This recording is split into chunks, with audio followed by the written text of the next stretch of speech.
.org.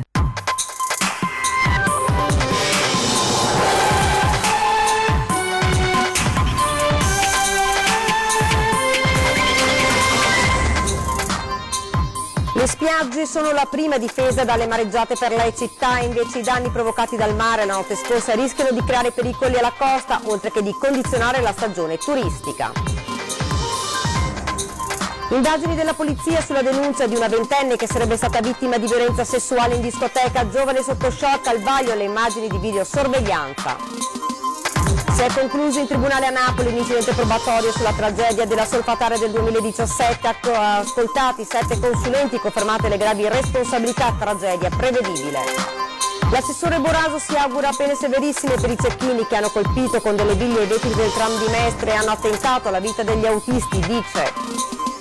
Il passeggio da provincia a città metropolitana può rappresentare una straordinaria opportunità di sviluppo, tema approfondito nel volume Venezia città metropolitana.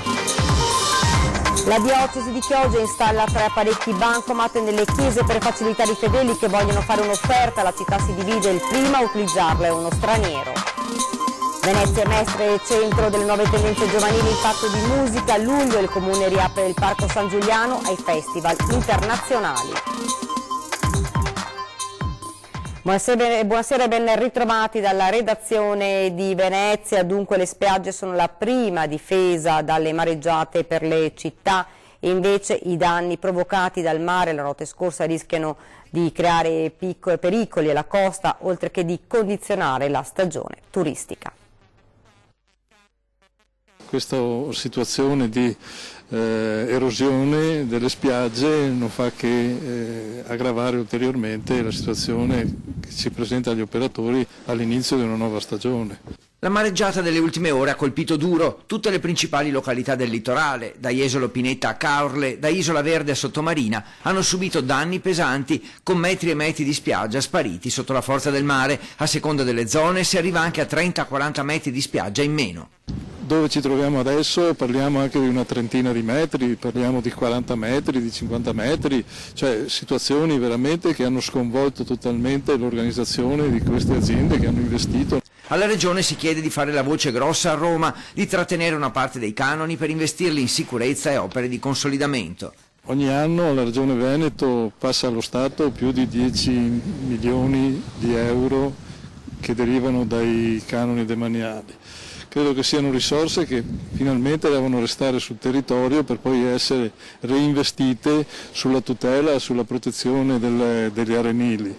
Il turismo è fondamentale per la bilancia commerciale del Veneto. Le spiagge devono unire le loro voci. Uno studio dell'Università di Padova ha dato indicazioni chiare. Opere di difesa fisse e magari un sabbiodotto, una tubazione sotterranea che trasferisca la sabbia aspirata in mare nelle zone più colpite dall'erosione. Noi contiamo che finalmente si cominci ad investire in maniera uniforme, in maniera che, soprattutto per garantire agli operatori di non trovarsi sempre nelle condizioni di non sapere se hai la spiaggia, se ce l'hai, non ce l'hai. L'importante è interrompere quello che accade ora. Gli operatori, a spese loro, con costi che ricadono sul comune e quindi sulla collettività, vanno a riprendersi la sabbia, la portano sulla loro spiaggia e l'anno dopo si riparte da capo.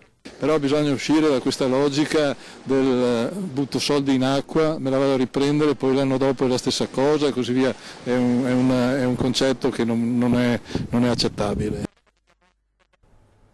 Siamo alla cronaca, la polizia sta indagando su una denuncia di violenza sessuale fatta da una giovane che sarebbe stata aggredita in discoteca. Una ventenne sarebbe stata violentata nella notte di sabato scorso da un giovane che la stessa vittima è poi riuscito a descrivere alle forze dell'ordine. L'episodio sarebbe avvenuto in una discoteca di Mestre, in uno spazio tra le piste da ballo e la zona bar.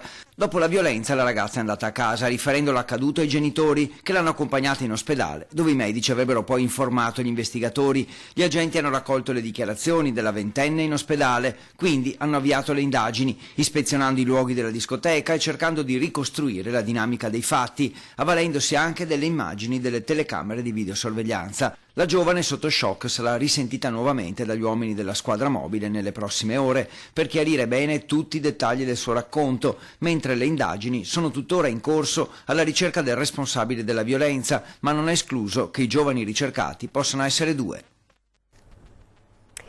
Si è concluso davanti al GIP di Napoli Isabella Iaselli l'incidente probatorio sulla tragedia della solfataria del 12 settembre 2017, durante la quale persero la vita Massimiliano Carrer, la moglie Tiziana Zaramella e il figlio Lorenzo Di Meulo. Il giudice ha ascoltato tutti i 7 consulenti nominati dall'autorità giudiziaria, che hanno risposto alle domande del GIP, del PM e degli avvocati, confermate le gravi responsabilità ipotizzate dai PM Anna Frasca e Giuliana Giuliano in ordine ai presidi di sicurezza pressoché inesistenti e alle autorizzazioni. Rispondendo ad una precisa domanda del GIP riguardo alla prevedibilità del tragico evento che ha causato la morte dei 4 componenti della famiglia Carrer, il professore Claudio Giulio Di Prisco ha detto che il fenomeno dell'apertura della cavità sottostante nella zona della cosiddetta fangaia era prevedibile se fossero stati realizzati studi sulla valutazione dei rischi.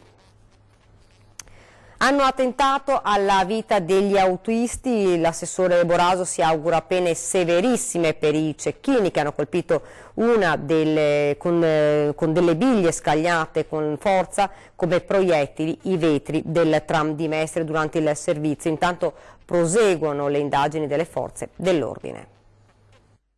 Un fatto gravissimo, di una pericolosità inaudita. Voi avete visto le immagini sui vetri eccetera. Ovviamente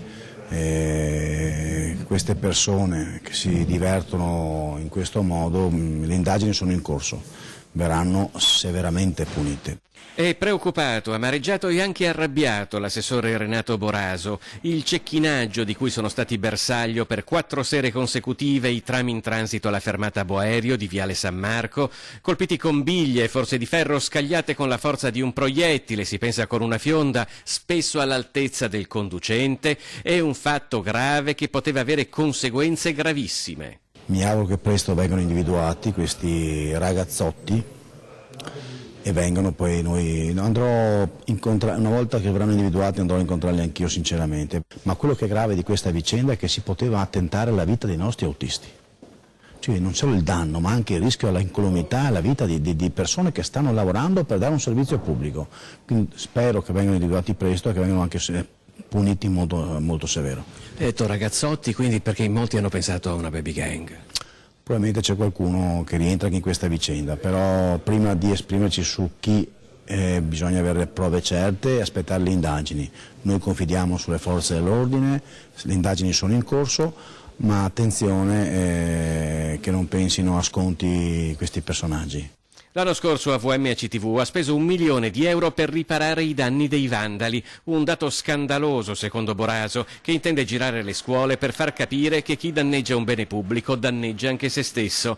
Ma i problemi del tram non finiscono qui. La linea T2 è ferma da più di 2 giorni. Un improvviso cedimento del terreno in via Paolucci a Marghera ha aperto una preoccupante voragine sotto la piattaforma che ha fatto scattare immediatamente l'allarme e la sospensione del servizio, rimpiazzato da autobus sostitutivi. Stiamo lavorando l'azienda AVM, che ringrazio tutti gli operai ma soprattutto Veritas, perché stiamo tentando di ripristinare questa voragine con la massima sicurezza in via Paolucci. Ovviamente il tempo non ci aiuta, come voi sapete è un mese ormai che è un disastro in tutto il Veneto e ha colpito anche quest'area vicino alla piattaforma. Ovviamente per sicurezza abbiamo sospeso la T2, contiamo se tutto va bene martedì riprendere la T2, ovviamente il tempo non ci aiuta.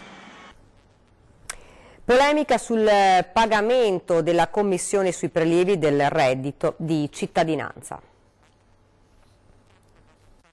Pagare un balzello anche sul reddito di cittadinanza, strano ma vero. Ai titolari della card che utilizzano uno sportello automatico per fare un prelievo, fino al tetto massimo di €100 mensili, viene applicata una commissione, come è successo per esempio ad un nostro telespettatore, sorpreso nel vedere che, dopo il prelievo di €100 fatto ad un postamat, il saldo disponibile era sceso di €101, come testimonia lo scontrino dell'operazione. Nelle modalità di utilizzo della carta è previsto che se si preleva da uno sportello postamat ci sia il prelievo di €1 di commissione, mentre se si utilizzano altri sportelli bancari, sempre ATM col percorso Bancomat Maestro, ci sia una commissione di €1,75. Nessun errore dunque, tutto previsto dalla normativa e basta leggere sul sito delle poste per trovare la conferma nero su bianco.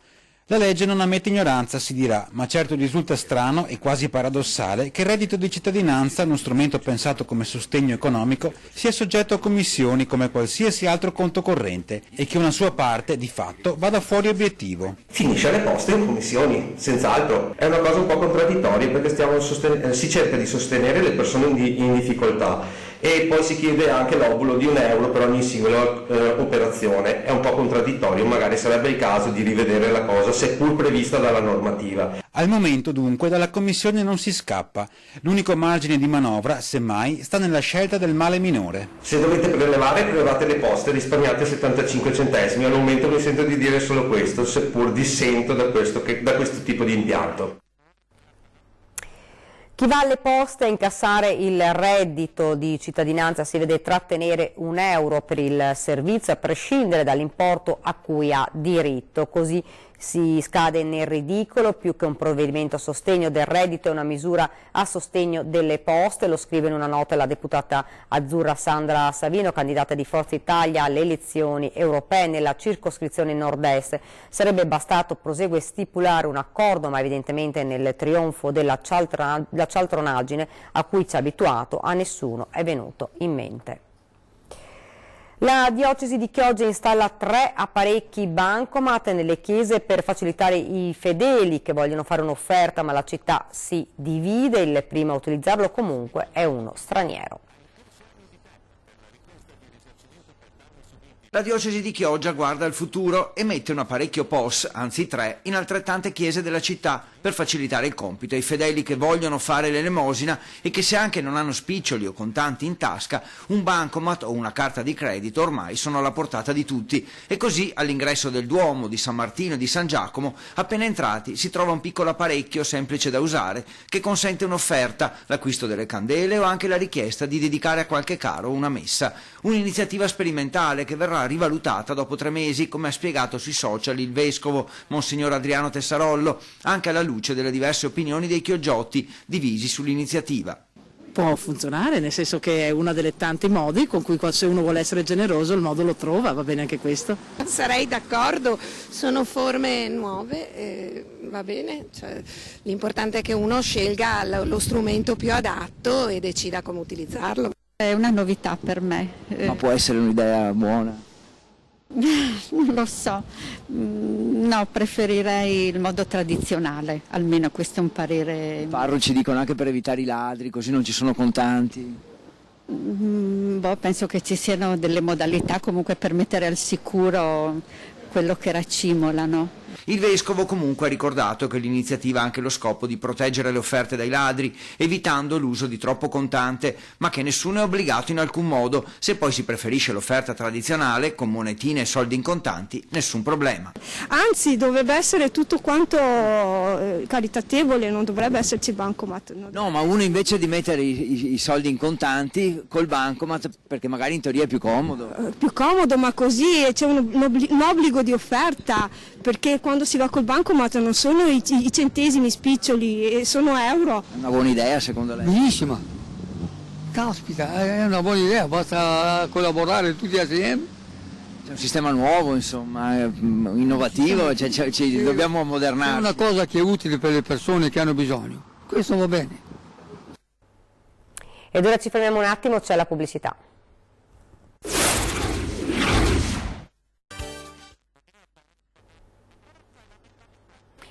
Rieccoci in studio con l'edizione veneziana dei nostri telegiornali. Il passaggio da provincia a città metropolitana può rappresentare per Venezia una straordinaria opportunità di sviluppo, un tema che sarà approfondito martedì pomeriggio all'Ateneo Veneto con la presentazione del volume Venezia città metropolitana. Città metropolitana, strategia al 2030, per vincere la battaglia dell'economia, della povertà, dell'ambiente, dei vari temi, aiutando chi? I comuni e la regione.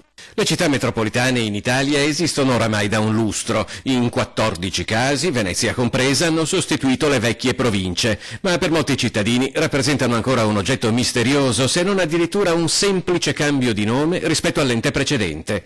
Per Gianfranco Perulli, avvocato, docente di diritto amministrativo allo IUAV di Venezia, che ha scritto 4 libri e un codice della città metropolitana, l'ultimo dei quali sarà presentato il 22 maggio all'Ateneo Veneto, le città metropolitane rappresentano al contrario una straordinaria opportunità di crescita e sviluppo. Diversamente dai comuni della regione, che sono enti che costano, qui chi lavora, gli amministratori delle città metropolitane sono a titolo gratuito. C'è poco personale, quindi è un ente nuovo, agile, una specie di agenzia utile ai comuni e alla regione. E quindi io credo in una potenzialità. È fondamentale il discorso, come negli altri stati europei e dove c'è la città metropolitana, bisogna pensare al 2030, cioè non possiamo pensare a una strategia di breve durata.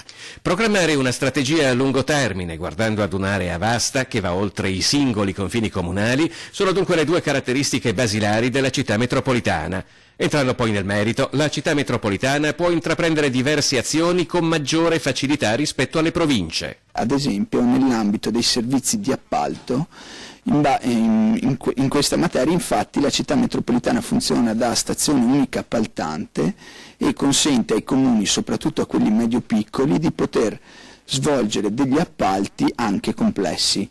Consente inoltre, in materia di appalti e di ambiente, di sviluppare e di aggregare gli enti comunali per attrarre fondi europei.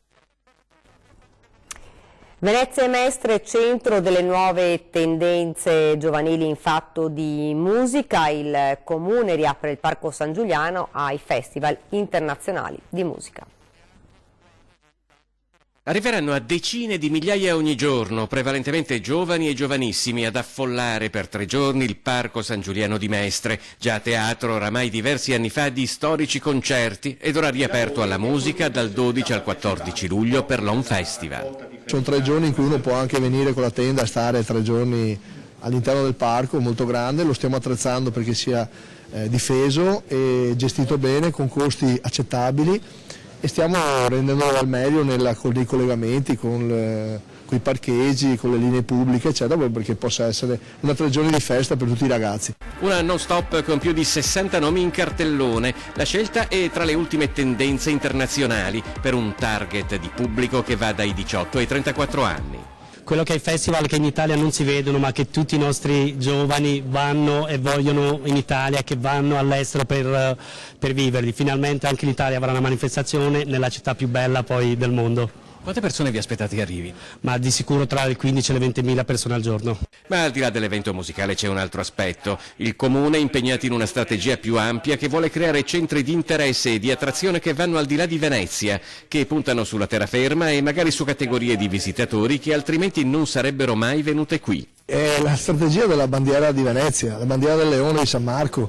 Le 2 zampe dietro sono sull'acqua, le altre 2 zampe sono davanti, stato del mare e stato del terra. Questo è lo stato del terra, è la grande città metropolitana la cui acqua nasce nelle Dolomiti e finisce in laguna, finisce nel mare Adriatico. Per cui stiamo parlando semplicemente della nostra storia. È una strategia evidente, quella di riconoscere tutto il territorio ampio. Prima di chiudere vi ricordo questa sera 20:10 in studio David Borelli più Europa e Eugenia Fortuni, Europa Verde. Subito dopo invece non perdetevi il Ring con Marcello Bano della Lega, Alessandro Bisato del PD, Angelo Bonelli di Europa Verde ed ancora Anthony Candiello del Movimento 5 Stelle, Luca Ciriani di Fratelli d'Italia ed Emanuele Crosato di Forza Italia. E questa era la nostra ultima notizia, vi lascio alle previsioni del tempo, grazie davvero per averci seguito, arrivederci.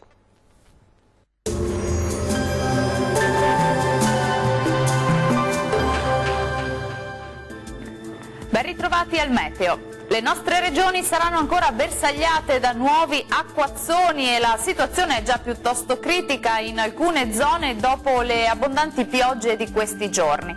Ma vediamo il dettaglio.